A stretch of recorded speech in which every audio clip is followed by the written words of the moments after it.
انل کوئی 20 مرتبہ سے اسے واٹس ایپ پر رابطہ کرنے کی کوشش کر رہا تھا، مگر ہر مرتبہ ناکامی کا منہ دیکھنا پڑتا۔ اس نے حویلی کے لینڈ لائن نمبر پر کال کی تو پتہ چلا کہ وہ ابھی سلطان خان زادہ کے ساتھ لاہور میں ہی ہے، بیت السلطان نہیں پہنچی ہے۔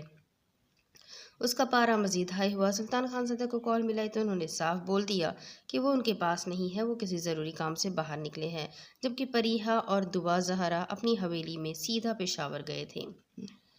ایک مرتبہ پھر سے اس نے واٹس ایپ پر کال ملائی، اس بار بھی ناکامی کا منہ دیکھنا پڑا تو انل طیش میں اٹھا اور اپنا موبائل پوری طاقت سے سامنے دیوار پر دے مارا۔